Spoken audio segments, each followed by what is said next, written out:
and it's just this beautiful chaos. Said that, and then happy birthday to you.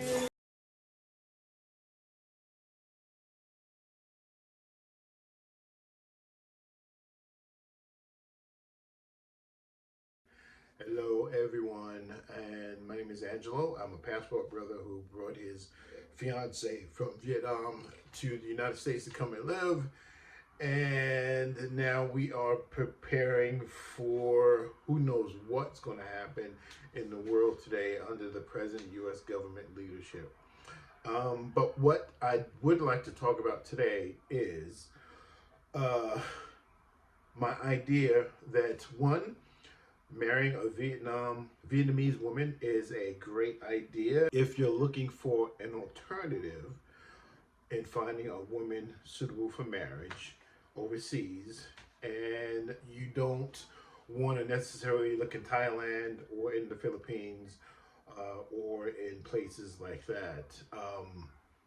Vietnam is a good location to find someone suitable for marriage. You don't just have to get lucky. You can find marriage-minded women in Vietnam pretty easily. They are not scarce. And I know, the last things I've been talking about was the idea of what's happening in Thailand, what's happening in the Philippines, where these so-called passport brothers, and I don't really call them passport brothers, they're more like patrons of sex tourism. They are going to these countries and they are causing trouble. They're causing trouble for the locals. They're causing trouble for themselves. And a lot of it stems from the image that's portrayed about these places, about Thailand, about the Philippines, by some of the top content creators about women or finding women in those areas. And I look at it like this: you can't open up a fish market and not expect a couple of cats to show up. So if you advertise fish, you better believe there are going to be some cats showing up. And when those cats show up, because you're talking about fish, when you really wanted to lure the crowd who's more interested in like filet mignon, well, it's your fault for advertising the fish. And in a lot of these content creation YouTube web channels about Thailand and about the Philippines, even Bali for that matter, or Indonesia, I should say, they're selling sex. They're selling sex, and then you got these young guys who haven't done their thing here in the United States, thinking that, oh, I'm just going to go to Thailand, I'm going to go to Indonesia, I'm going to go to the Philippines, and I'm going to have all of the sex that I want. Philippines and Thailand are a little bit more receptive to that kind of tourism because they've actually already understood that tourism is a big part of their economy. But Vietnam is moving really slow right now in terms of that. And so they have a very low threshold of tolerance for those types of shenanigans. That's why Vietnam is a much better place to meet a suitable, relaxed, adult, smart, beautiful woman to marry. Not one who's walking around half dressed and shaking her booty everywhere and showing her cleavage and things like that. You want someone to be a wife. That's not the kind of person that I'm trying to reach with my channel. Now, that said, there are some caveats to Vietnam, and one of them is that particularly in the big cities, it can be very busy, it can be very hectic, and it can be very chaotic. And for those who don't speak the language or don't have a local to guide them around, you can feel like you're lost. Although Vietnam is really focused lately on teaching English as a second language for its student population, they're still not there yet. So they have some room for improvement, and then that means that tourism can be a little bit challenging for folks. Um, but it's just like if you go to any place, you know, not everybody speaks English, and you've got to expect people in another country to speak their native language, and you have to do the adapting, not them. Um, but take some time, and you know you can still have a great experience. There's still enough people who speak and understand English for you to have a good time.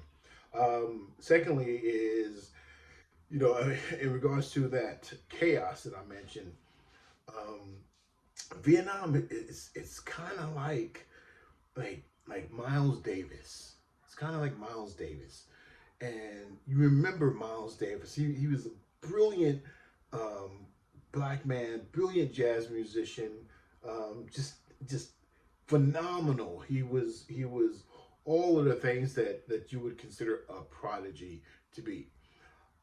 And part of that genius was that he didn't follow conventional norms.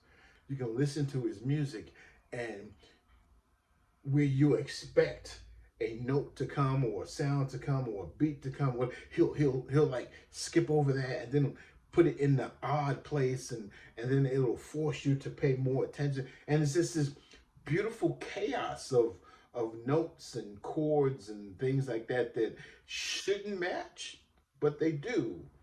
And that's how getting around in Vietnam is. It's this beautiful chaos of everybody going their own way. They're following their own rules. But part of the rules are is that you make room for someone else who is also breaking the rules. You have to be tolerant of other people who are not following the rules. And if you've ever stood by and watched a video of all of the scooters in Vietnam, and they're just going all over the place. They just zoom in and out, and they're on the curb and on the sidewalk and all of these places. And these folks, mind you, they take full responsibility for any type of action that may happen.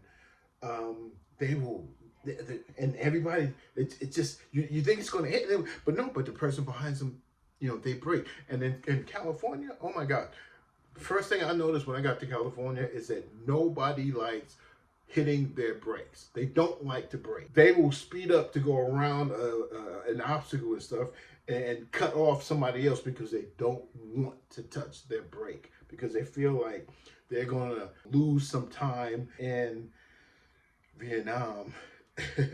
Everybody's accelerating and braking, accelerating and braking, accelerating and braking, and turning and weaving and bobbing and dipping and dying, all stuff. And it's a beautiful chaos. It's a beautiful chaos, and that's just the culture. And unfortunately, that doesn't work here in the United States, and our way of driving doesn't work there, and it shouldn't because they're two different countries. Lastly, I want to talk about some personal plans for me. Wow. So I just had my 60th birthday on March 19th.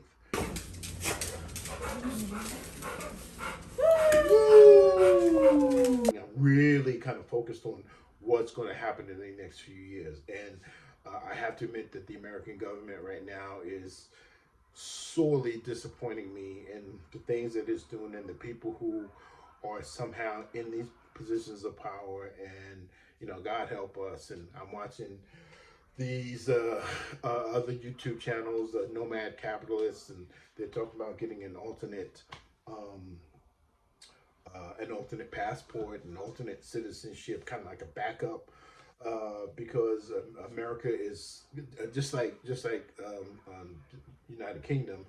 Their passport has dropped down to considered one of the worst passports in the world.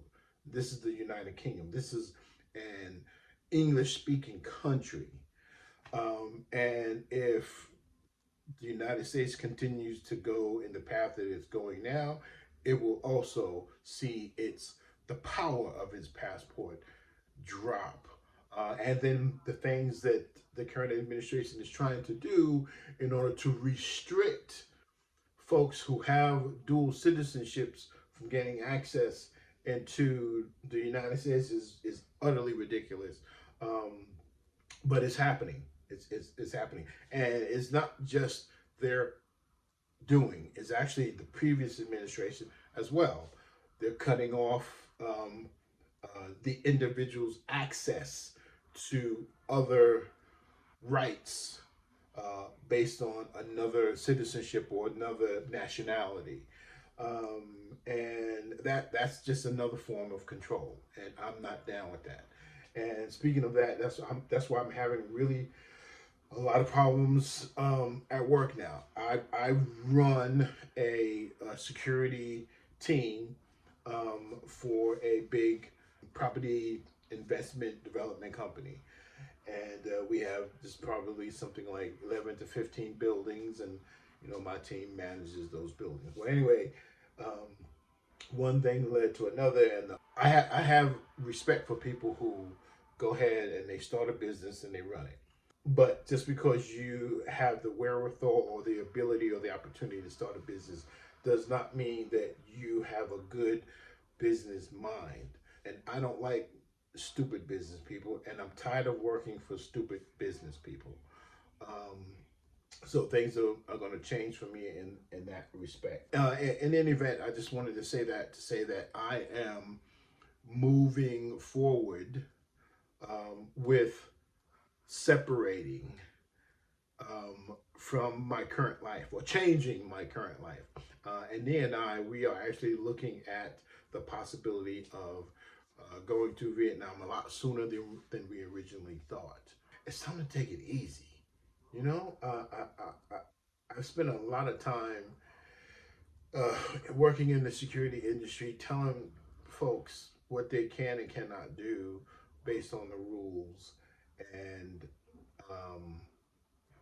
what I've seen in the last few years is a lack of respect for other people's property, other people's domiciles, other people's personal belongings. There's just no respect for those things anymore. And people think that because they feel a certain way, that they can do and say and behave a certain way.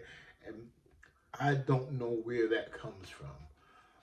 Is it entitlement? Is it some form of weird misdirected anxiety? Is it mental illness? I don't know. It's weird, and I'm honestly just tired of dealing with that kind of stuff. I want to smile again. I want to be happy again. I want to have no worries again. When I was younger, my nickname was Teddy Bear. Because I was always smiling, and I was a chubby kid, and when I smiled, I looked like a teddy bear, and so people used to call me Teddy Bear. Now I look like a big old mean grizzly bear, and I'm tired of being a grizzly bear. I want to be a teddy bear again. Um, so that's my goal. You guys can help me by supporting in the links below the other endeavors and initiatives and websites and things that I've got going on and working on. I always attempt to provide some sort of value to you. But that's it for this video.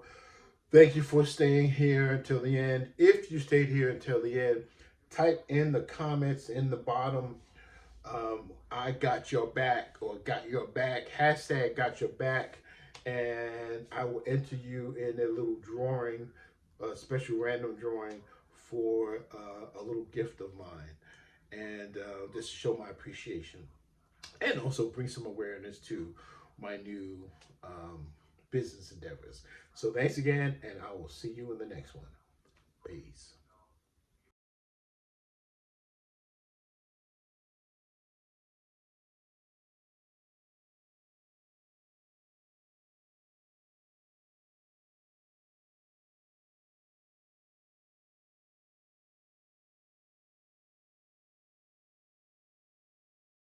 Happy birthday. Thanks, baby. Thanks, everybody. Thank you. What is that, Imara? What It's a is card. it? It's a card. Oh, Imara made you a Okay. card. Thank you.